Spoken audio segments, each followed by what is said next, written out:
States, Barack Obama. Good afternoon, everybody.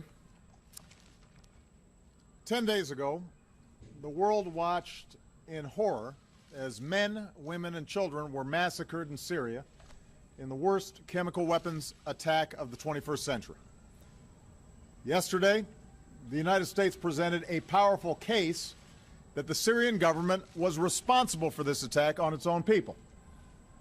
Our intelligence shows the Assad regime and its forces preparing to use chemical weapons, launching rockets into highly populated suburbs of Damascus, and acknowledging that a chemical weapons attack took place.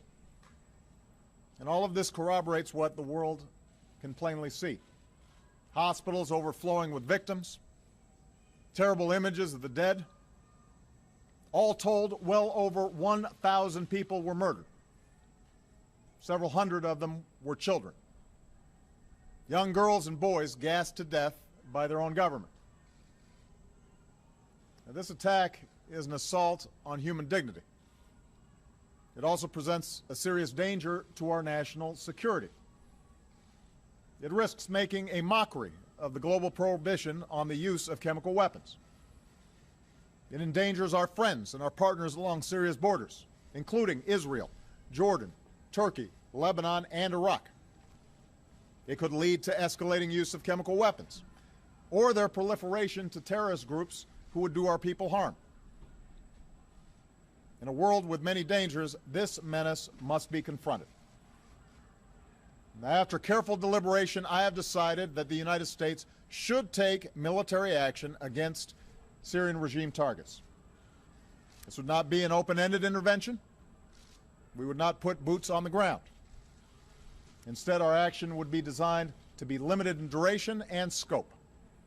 But I'm confident we can hold the Assad regime accountable for their use of chemical weapons, deter this kind of behavior, and degrade their capacity to carry it out.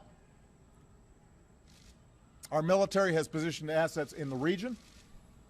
The chairman of the Joint Chiefs has informed me that we are prepared to strike whenever we choose.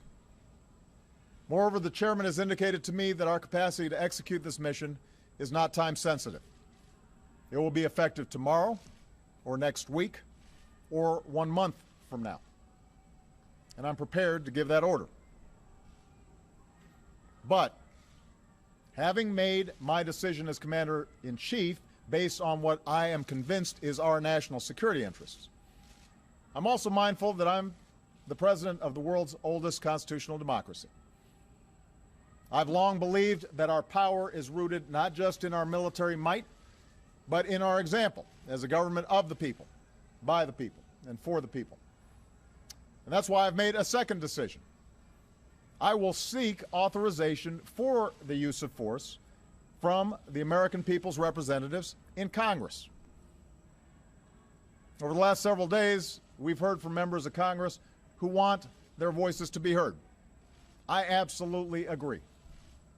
So this morning I spoke with all 4 congressional leaders, and they've agreed to schedule a debate and then a vote as soon as Congress comes back into session. In the coming days, my administration stands ready to provide every member with the information they need to understand what happened in Syria and why it has such profound implications for America's national security. And all of us should be accountable as we move forward, and that can only be accomplished with a vote. I'm confident in the case our government has made without waiting for UN inspectors. I'm comfortable going forward without the approval of a United Nations Security Council that so far has been completely paralyzed and unwilling to hold Assad accountable. As a consequence, many people have advised against taking this decision to Congress. And undoubtedly they were impacted by what we saw happen in the United Kingdom this week when the parliament of our closest ally failed to pass a resolution with a similar goal, even as the Prime Minister supported taking action. Yet while I believe I have the authority to carry out this military action without specific congressional authorization, I know that the country will be stronger if we take this course, and our actions will be even more effective. We should have this debate because the issues are too big for business as usual. And this morning, John Boehner, Harry Reid, Nancy Pelosi, and Mitch McConnell agreed that this is the right thing to do for our democracy. A country faces few decisions as grave as using military force, even when that force is limited. I respect the views of those who call for caution, particularly as our country emerges from a time of war that I was elected in part to end. But if we really do want to turn away from taking appropriate action in the face of such an unspeakable outrage, then we must acknowledge the costs of doing nothing. Here's my question for every member of Congress and every member of the global community. What message will we send if a dictator can gas hundreds of children to death in plain sight and pay no price? What's the purpose of the international system that we've built if a prohibition on the use of chemical weapons that has been agreed to by the governments of 98% of the world's people and approved overwhelmingly by the Congress of the United States is not enforced? Make no mistake, this has implications beyond chemical warfare. If we won't enforce accountability in the face of this heinous act, what does it say about our resolve to stand up to others who flout fundamental international rules? To governments who would choose to build nuclear arms, to terrorists who would spread biological weapons, to armies who carry out genocide. We cannot raise our children in a world where we will not follow through on the things we say, the accords we sign, the values that define us. So just as I will take this case to Congress, I will also deliver this message to the world. While the UN investigation has some time to report on its findings, we will insist that an atrocity committed with chemical weapons is not simply investigated, it must be confronted. I don't expect every nation to agree with the decision we have made. Privately, we've heard many expressions of support from our friends, but I will ask those who care about the writ of the international community to stand publicly behind our action. And finally, let me say this to the American people. I know well that we are weary of war. We've ended one war in Iraq, we're ending another in Afghanistan, and the American people have the good sense to know we cannot resolve the underlying conflict in Syria with our military.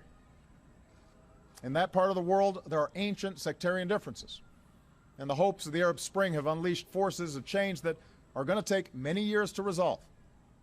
And that's why we're not contemplating putting our troops in the middle of someone else's war. Instead, we'll continue to support the Syrian people through our pressure on the Assad regime, our commitment to the opposition, our care for the displaced, and our pursuit of a political resolution that achieves a government that respects the dignity of its people.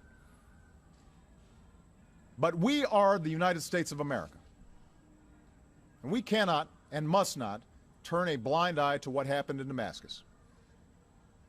Out of the ashes of World War, we built an international order and enforced the rules that gave it meaning. And we did so because we believe that the rights of individuals to live in peace and dignity depends on the responsibilities of nations. We aren't perfect, but this nation, more than any other, has been willing to meet those responsibilities. So to all members of Congress, of both parties, I ask you to take this vote for our national security. I am looking forward to the debate.